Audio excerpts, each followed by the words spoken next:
Welcome to The Hill's Coronavirus Report. I'm Steve Clemons, editor-at-large of The Hill. Each day we are interviewing consequential leaders and innovators in the battle against the coronavirus.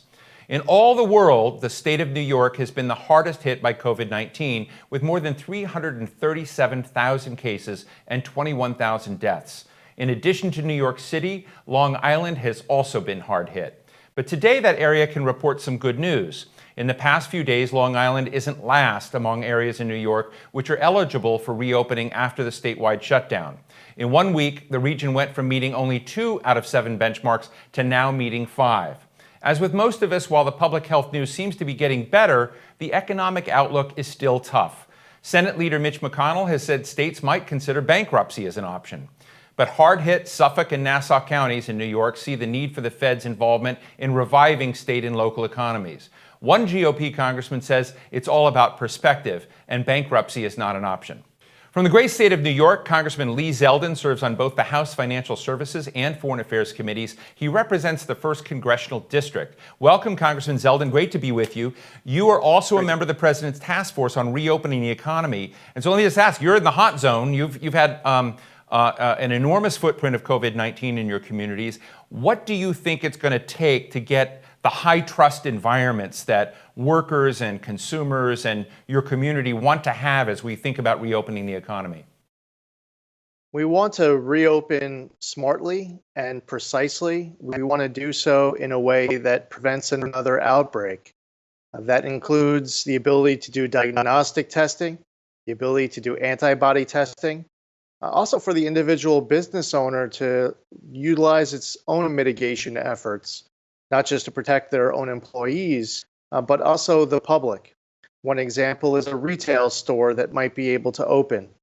If the retail store is able to do curbside pickup, that would allow that business to start making money again and for those employees to get back to work. And at the same time, prevent the densely populated scenario inside their store to be avoided. So it's not just what government does at all levels, but it's also what businesses will do, as well as the steps that individuals will do to make it possible to continue that reopening along the phases. You have been an active part of the legislation, the various care packages and the care legislation that have come out, the various dimensions of that. What do you think Congress still needs to do that it hasn't done so far? Well, we want to drive additional support, for example, to state and local governments. I have governments in the 1st Congressional District between Albany, the state capital, our county, our towns, our villages. They're on the front lines of this fight against coronavirus. And they're seeing hits not only with coronavirus-related expenses, but also with revenue losses.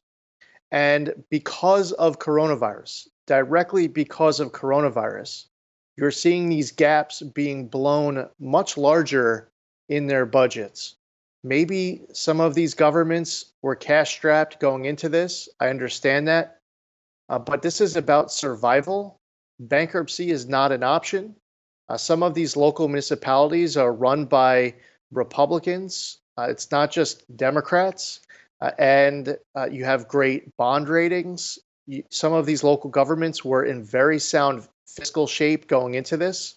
But unfortunately, right now, because of both the hits on the revenue side and the expenditure side, they need help. And that's just one example. You'll have small businesses in need of additional support.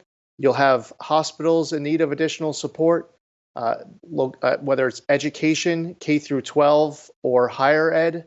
All of this should be on the table for a discussion, again, being about survival, not fortune. Yesterday, I spoke to Senator John Barrasso, and the senator told me that there had been $150 billion appropriated to state and local governments that hasn't even gone out yet, so that he thinks it's too early to begin looking at more money right now. Do you think he's wrong? What are the aspects of this that you think that those people in that camp don't understand about this moment? Well, I would say a few things. One is that the funding formula under the CARES Act only allows the money to be spent for COVID-19 related expenses. So the funding formula needs a bit more flexibility. Two is that the CARES Act caps the population threshold at 500,000, Hmm. which means that Brookhaven Town, which is the largest town in my congressional district, with a population of 480 something thousand people, they haven't gotten any direct aid as a result of the CARES Act. So driving support to that lower level of government is important as well, and some additional funding, because while it was helpful what the CARES Act sent, for example, to Suffolk County in the first congressional district, they still need additional support. So even for some of those uh, levels of government above 500,000, they need more help. Now, the president's former Homeland Security advisor, Tom Bossert, has said we need to stop testing the ill and we need to test the well. That the way to get around this is that we've got to go in and look for those asymptomatic cases. Yesterday, I learned that in San Antonio, they're inviting people that are asymptomatic to come in and get tested. The governor of Wyoming, Mark Gordon, is much doing the same thing, asking people, go get tested if you have any inkling that you may have come into an encounter with someone. So not just looking at symptoms. I'm interested in whether New York is anywhere near that threshold that it can begin thinking about testing asymptomatic people and opening that, which everyone tells me that that's just a vital part of getting us back to work. Oh, I very much agree with the need to be testing individuals, not only those who are most ill, but also those individuals who are asymptomatic.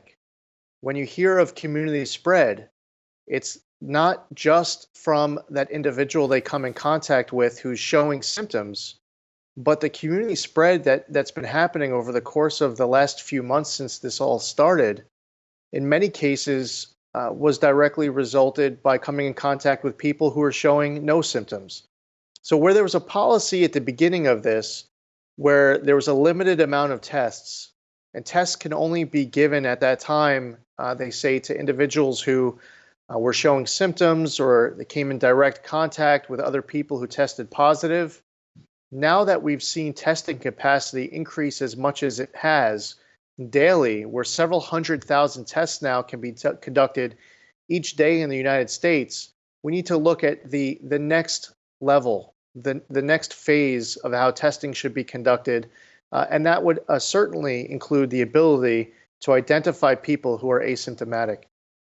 Today, Dr. Anthony Fauci is testifying remotely in the U.S. Senate, and he's issuing a lot of cautionary warnings about moving too quickly on reopening around the country. And I know we have an uneven patchwork about that will look like. But he's saying that because he is worried that there are too many places that are going to jump the gun. They're going to get out there a little bit earlier. Where are you in that? I mean, because I know that some people have been looking at Dr. Fauci as having too much political weight in this equation. Where are you on his messaging and his worries? I certainly wouldn't want to paint the entire country with the same broad brush, which means even in a place like New York, you might see parts of upstate reopening this week in the coming days, and maybe there'll be other parts of upstate or other parts downstate that might be reopening in the days and the weeks after that. So as you see with New York, where all different parts of the state are trying to meet these seven different dimensions, these seven factors for entering into that phase one. I think that that's a better approach than telling people upstate that they have to wait until every corner of New York is ready to move into that next phase, which, by the way, was part of the discussion at one point. Part of this discussion at one point was that New York was going to reopen with all of the surrounding states. It was going to be a regional plan where everybody was reopening at once. So to Dr. Fauci's point, to whether it's the CDC guidance, the White House task force, the president, governors, it seems like everyone is on the same page in understanding that you can't paint the entire country with the same broad brush, and that you have to look at conditions on the ground and the ability with regards to testing and hospitalizations and death rate and your hospital bed capacity and other factors where you're trying to reopen as quickly as possible, but also as smartly as possible. I want to ask you a question. I'm not sure there's a good answer to it, but we are in a political season, and one of the things that has struck me in the many interviews I've done is I'm talking to human beings that are dealing with lots of people in pain and struggling with this from a lot of different corners, Democrats, Republicans, independents, whatever they may be, but yet you still have to, if you're running for office, define yourself about a set of issues and values and what you stand for and run. How do you run for office and not seem like it's a cynical course when you've got so much going on out there? I mean, it's sort of, everyone's doing it, of course, but I'm just interested in how you think about that. I think you have a lot of different kinds of districts around our country. In certain districts, you have a 0% chance of getting elected if you support the President of the United States. You have other districts where you have a 0% chance of getting reelected if you feel otherwise. I mean, we have very red districts, very blue districts, and we have purple districts in between. So if you were going to get into the politics of how people approach different issues, relationships with colleagues in their own party and the opposite party, ideology, whether it's fiscal issues or immigration or foreign policy, I would say you really can't look at every district equally. This morning, there was a bipartisan index that was released by the Lugar Center and Georgetown University. Every year, they rank the bipartisanship of members of both the House and the Senate. I was honored to be ranked 12th through all of the formulas that they go through in deciding bipartisanship. And it was a pretty even split. In the top 30 of that list, it was about half Republican and half Democrat. Bipartisanship is very important for me, for my district, for my region. That doesn't mean that you shouldn't stand up for what you believe in. There's time for debate, for spirited debate on issues that have to be vetted out. Disagreement is okay in our country, but you also have to have a willingness to work with the other side to find common ground however possible. That's how you're going to move our country forward the best. You're a member of the House Foreign Affairs Committee, and China is the big part of this equation we're struggling with. China is now a matter of political debate, what they did in the early stages of coronavirus. What do you think we should be doing right now with regards to China and this pandemic? Well, for one, step one is about issues and investigation and answers. We have questions. There are issues related to early detection, one, and for us to understand why China was censoring social media content, why China was forcing confessions and putting criminal charges on individuals who wanted to tell China and the world about what they were seeing, why they weren't letting the public know about human-to-human transmission. Why was the World Health Organization utilizing Chinese Communist Party talking points as we're going through those first few critical weeks? That's one component of this, is early detection. Another component, another issue, more questions with regards to PPE and ventilators, our supply chain. What should we be doing to be prepared for a next pandemic better than we've been prepared for any pandemic in the past, to ensure that we don't have to rely on foreign countries like China for ventilators, for PPE, and to the maximum extent possible, medicines as well. Between our national stockpile, our state stockpiles, and an emergency domestic manufacturing plan, we should have an ability within our own borders to be prepared for the next pandemic. So I believe as it relates to China and the questions that are outstanding, the issues that are before us, we have those that are related to coronavirus. And also what we shouldn't lose sight on is that there were really important issues for us to be talking about before coronavirus hit. We should be concerned about economics and trade. We should be concerned about cybersecurity. We should look at patent IP infringement and other ways that through Huawei and the development of 5G and that race that's ongoing. There are so many components of that U.S.-China relationship that are really important independent of coronavirus. And because of politics, we should not be censoring a conversation where we're not having any hearings on these topics. Let's talk about the coronavirus related issues and the non-coronavirus related issues regarding a country that you could argue is our largest geopolitical threat at this moment in time. Just real finally, I really appreciate your candor on that. Congressman Will Hurd made a comment the other day I was very struck by. He said, look, we can't just think about recovery. We need to think about advancement, that we need to think about 5G. We need to think about technology and cyber. But rather than going back to where we were in November 2019, we have to put the resources and will to move this forward so that we're safer and better, but that there's more agility and more capacity in the United States.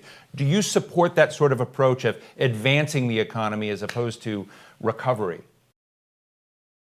Yeah, absolutely. It should be our goal to recover stronger than we've ever been.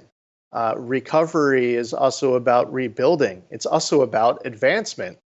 And I agree with that point you just referenced. That you're saying that Will made on your show, that we should be looking to the future as we're tackling these issues, not to go back into time, but to go forward stronger and for our country to be the best version of itself, for our economy to rebound as quickly as possible to get people back to work. But also, as you reference 5G and Huawei, this is an issue for the future. We'd be doing a real disservice for our own national security interests and other dynamics if we were looking at the 5G and Huawei issue as an issue of the past as opposed to an issue of the future. Well, Congressman Lee Zeldin, thank you so much for joining us. I hope you're safe and thank you for all the work you're doing for your constituents. Thanks for joining us today, and thank you all for joining me today. We'll see you tomorrow. I'm Steve Clemons. Be well.